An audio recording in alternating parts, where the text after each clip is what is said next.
Thank you to YDMA and Rebecca Penn for bringing us all together. Now, more than ever, I am thankful to be in community with young Democrats. For decades, young people have fought, organized, and led movements, and our current fight for racial justice is certainly no exception. Thank you to the YDMA Black Caucus for your call to action this week, to elected officials at every level of government to take action against brutality and racial injustice, and your support of my congressional resolution with my sister in service, Representative Ilhan Omar. Before I talk a bit about what we're facing and the work that I'm doing in Congress, I just want to pause to take a moment to say that I hope that you and yours are all safe and healthy, physically, emotionally, and spiritually. These past few weeks, these past few months, these years under the Trump administration have been especially difficult. And in this moment, the pain is especially acute. My heart is breaking for the families of Ahmaud Arbery, Breonna Taylor, and George Floyd, and every family, from Massachusetts to Minnesota, who has lost a loved one, been robbed of a loved one at the hands of someone sworn to serve and to protect them. In the midst of so much hurt caused by the COVID-19 pandemic, such searing reminders of the racism and hatred in our communities is especially painful.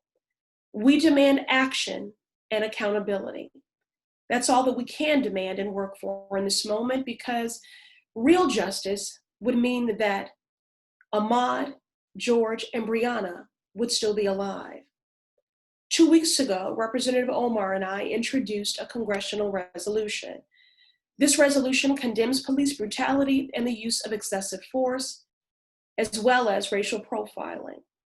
We are pushing hard for a floor vote and announced yesterday that we have over 170 co-sponsors.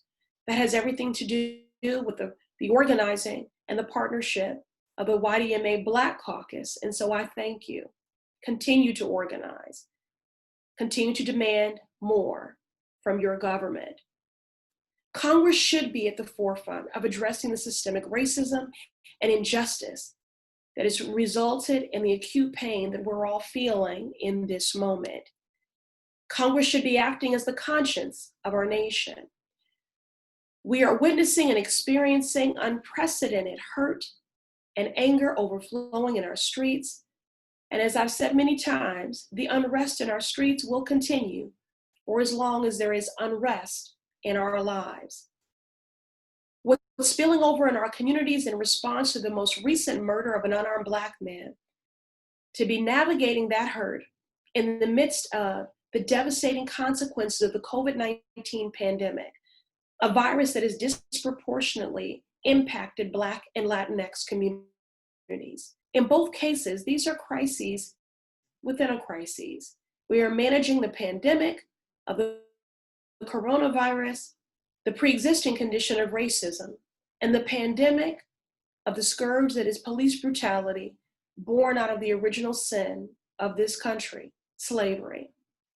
In both of these cases, we need to demand more to make sure that people have what they need now and recommit to addressing the structural inequities and disparities that have left certain communities, especially my home community, particularly at risk and experiencing disproportionate hurt and harm.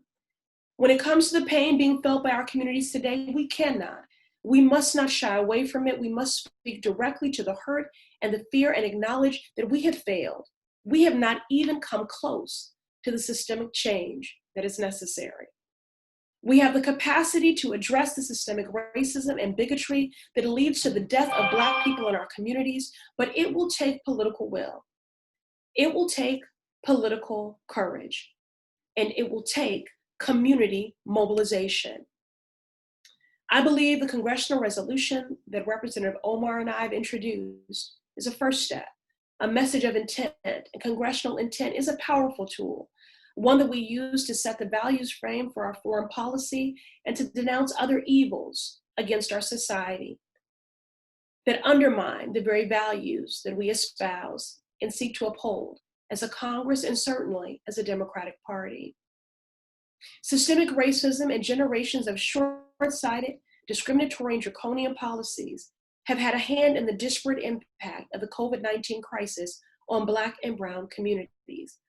Ostensibly, what has borne out for centuries is legislated hate, hurt, and harm. And if we can legislate hate, hurt, and harm, we certainly can and we must begin to legislate healing and justice. The experience of our communities during this crisis has made plain the need for bold, progressive solutions created in partnership with community that truly meet the scale and scope of this crisis within a crisis. Imagine for a moment how different our country would look today if we already had universal health coverage, Medicare for all, paid family and medical leave, a living wage, a more humane criminal legal system, housing as a human right, a less punitive student loan system, and a more equitable economy. Look, I have no doubt that we will get through this unprecedented time. We will, and we will do it together. But simply making it through is not good enough. This moment demands more. We deserve more. I would very much like to pass on to my 11-year-old daughter something more than generational trauma. This moment demands more.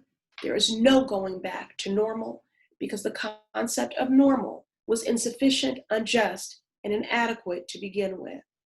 We have the responsibility to reject a normal that fails to provide adequate health care to all our people, a normal that abandons our most vulnerable, our immigrant neighbors, those experiencing homelessness, those behind the wall and in immigrant detention, Black and Brown communities, the LGBT, and the disability community. And our response to both the COVID-19 pandemic and the murders of Ahmaud Arbery, Breonna Taylor, and George Floyd, we have an opportunity and a responsibility to build a more equitable future. I'm so grateful that you're all fighting to build this more equitable and just future right alongside me. Thank you for your support. Thank you for your voice. Thank you for your activism. And thank you for your partnership. You know, Dr. King said that laws may not change the hearts of man, but they can restrain the heartless. That's why I say policy is my love language. It's also why I say the people closest to the pain must be closest to the power, driving and informing the policymaking. I will always extend a hand of partnership to you. I will always center the voices of those closest to the pain. And I will always seek to legislate equity, healing, and justice. I'm looking forward to the day when we can all be together in community once again. But in the meantime, stay safe, stay strong, and be encouraged.